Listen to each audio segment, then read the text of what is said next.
Hey guys, Darren here. Thanks for joining the Stock Option Market Weekly Update for the week of January 8th, 2024. In today's video, we're going to look at where we are in the S&P 500 over the last year and last week, as well as the economic data that is coming out next week and the different sectors and how they did last week and moving forward. Then we're going to jump into the trades on the option trading platform.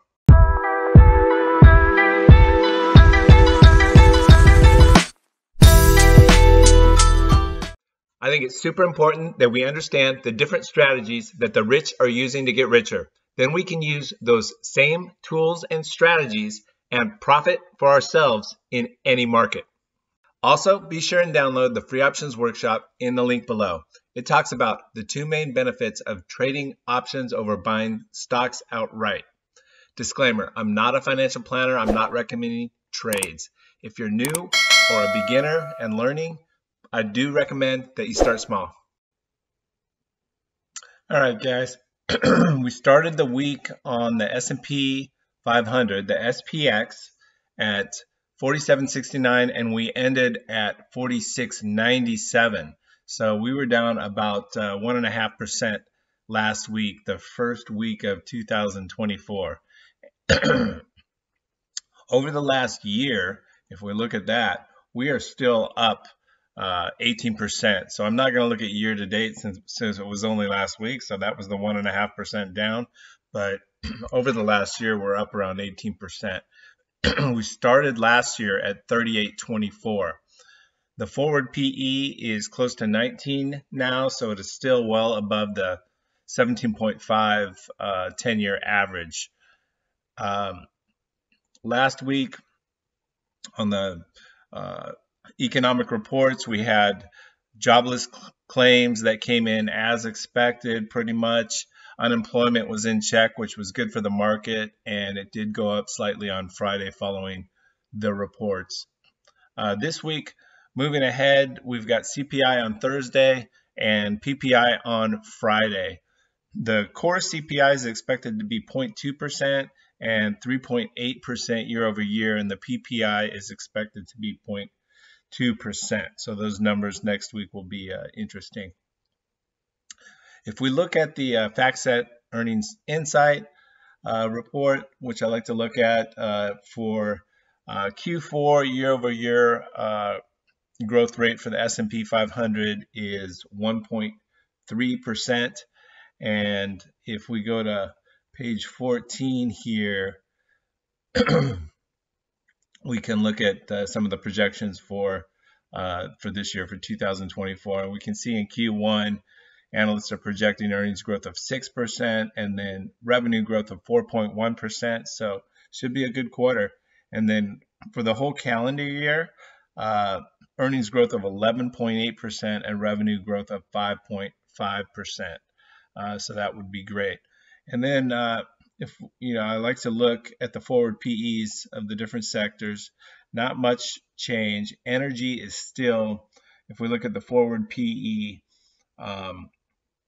the forward PE is 11.1 and the 10-year average is 15.6. So I still do like energy going forward.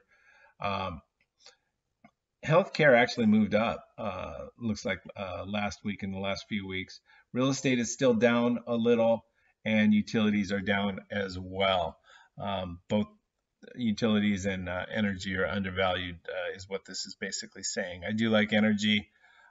Utilities, I don't really have any utilities. They don't tend to move too much, so I don't really trade those. And then if we jump into the different sectors, over the last 5 days, healthcare was up. Yeah, so it was up big last week, 2%. Big move last night in healthcare. It looks like there was a swing starting the year to healthcare, which didn't do that great last year. Energy was up 1% and utilities up 1.89%. So all those sectors that were undervalued, you can see that a lot of the different funds have moved into those different sectors. And then if we look over the last year, you can see communications, consumer discretionary, and technology were all up big last year. And then moving on to the trades, going through, Adobe is the first one that we have on, and let's see where we're at with Adobe. It's at 564. It was down big from 596, and that's with the Fed last week indicating that rates, he was talking about being higher for longer. So tech did get hurt last week, and that's why Adobe was basically down. I did end up closing January and rolling out to February. In Adobe. So we're looking to we're still looking long on Adobe. If we look at the curve mode on the platform, you can see that anything above 570 now, we are going to be positive. So I don't expect it to drop much more. I don't think there's too much risk to the downside, but I'm definitely long Adobe right now. AMD moved down as well. Excuse me. So I did.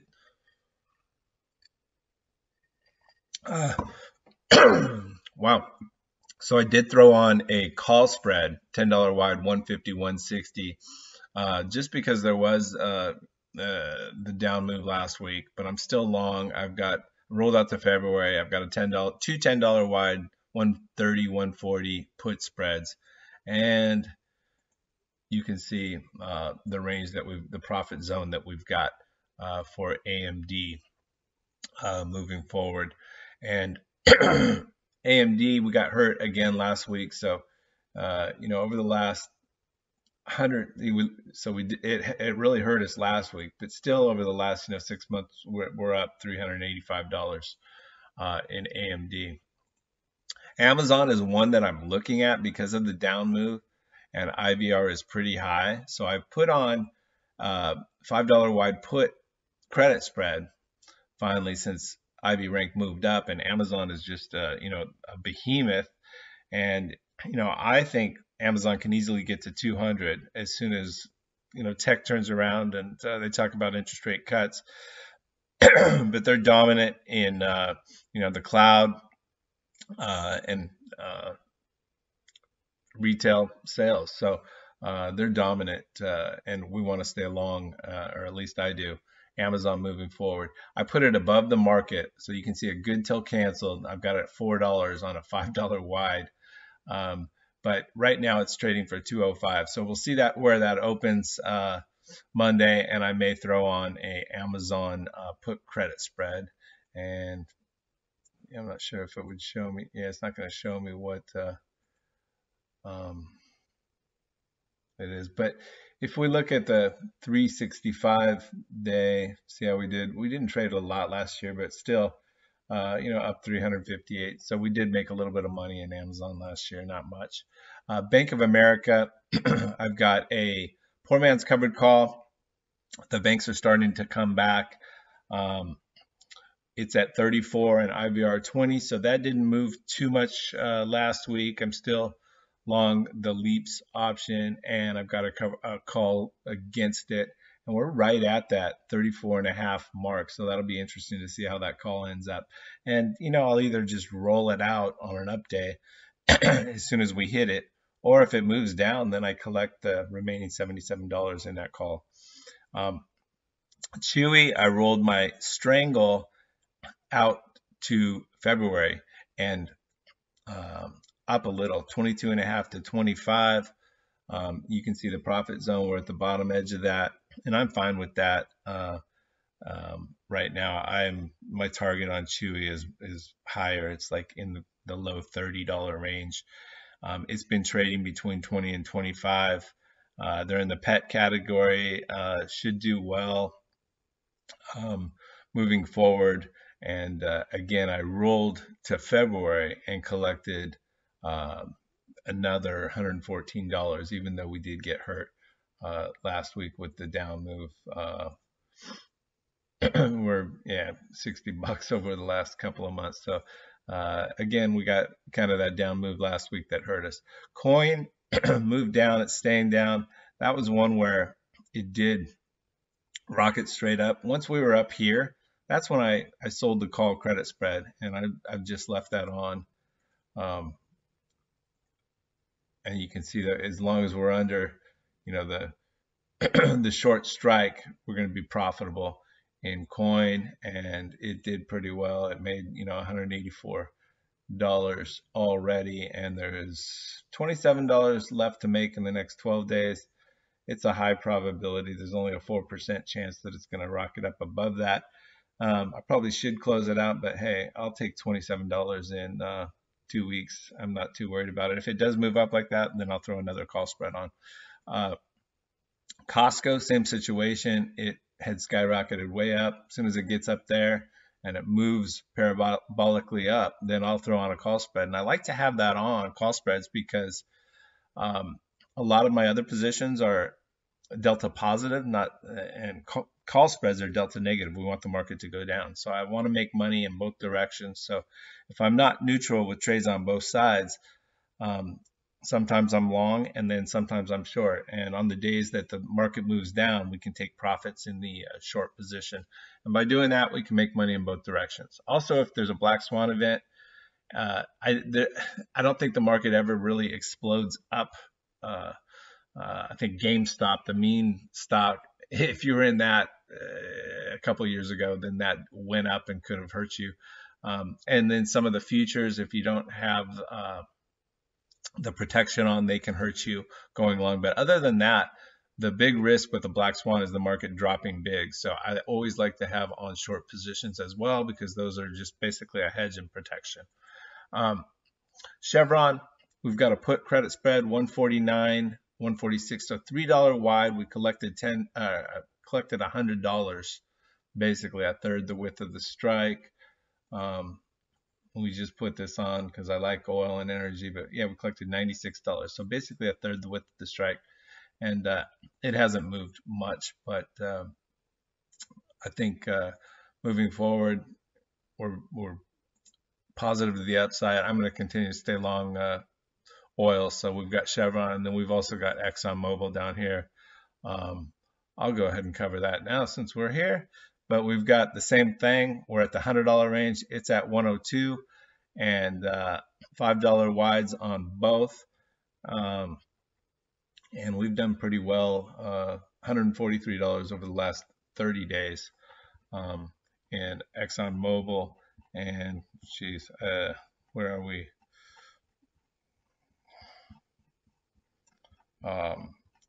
Exxon, and then yeah, and it moved from 102, so it moved from 100 to 102, so it did actually move up last week. ExxonMobil, DraftKings, we've got poor man's covered calls, so we've got 3 leaps options in DraftKings, so I'm obviously bullish and long, and then I sold 3 calls against the DraftKings position. So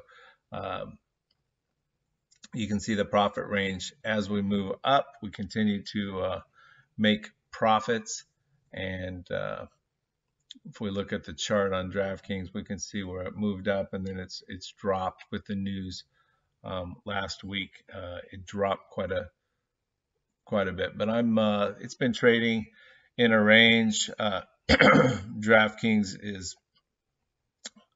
basically over the 30 days, yeah, we made $385 just in the last 30 days in DraftKings, and over the last year we've done pretty well as well. I think, yeah, $1,374 over the last year. So that's just trading these poor man's covered calls, selling calls against it when it moves up, and then profiting on those as it moves down or stays below those strikes. I think they're going to continue to do well. I've got a $50 target, and more states are going to get approved for online betting, and they should continue to do well. FedEx, just over the last 30 days, we've done pretty well. Actually, no, it moved down last week, so we kind of got hurt. But I'm still above 245, we make money, and then below 265, and we can see the profit range right there. So we're still within that profit range, and that is why I'm staying in January right now. But I will likely close out. We've got another $320 to make in the next 2 weeks should this just stay within that range. So I think that will put us up a couple $100 for the trade. It was an earnings trade that kind of went bad, and they dropped down, and they missed earnings and dropped quite a bit. So we are going to, with this position on, as long as it stays within that range, we'll still close out and make a couple $100. I'll probably take it off at that time. FedEx is not super liquid. Google is a stock. Let's see, over the lot, we made, actually, let's look at Google. It's been kind of a tough stock to trade, but over the last 6 months we've made $500, $525 trading Google. But I am definitely long Google. They are a monster, and they're trading at 135 right now. They've been in that 127 to 139 range. I've got a $200 target on Google long term. And IVR has been down, but now it's jumped up to 42. So that's why I'm looking to sell a put spread. I've got the 130, 135 that I put on, and put again 488 price and good till canceled. So that's just a reminder. But as long as I can collect a third the width of the strike on that, I'll probably throw that on there Monday morning, because right now it's trading at $1.88. So that is 1/3, more than 1/3 the width of the strike. So we'll get a Google trade on. IWM, the Russell. I want to be long the Russell. It's $3 wide. It moved down. Everything moved down last week. So IWM is down, but that's okay. I think long term, the Russell will do pretty well this year. And I sold that 1/3 the width of the strike and collected basically $100, and we're down 30 on that. JP Morgan, they've got earnings coming, I believe, next week. And I think because they moved up quite a bit. Actually, they moved down a little bit last week, but they were at such highs that, well, that's not JP Morgan.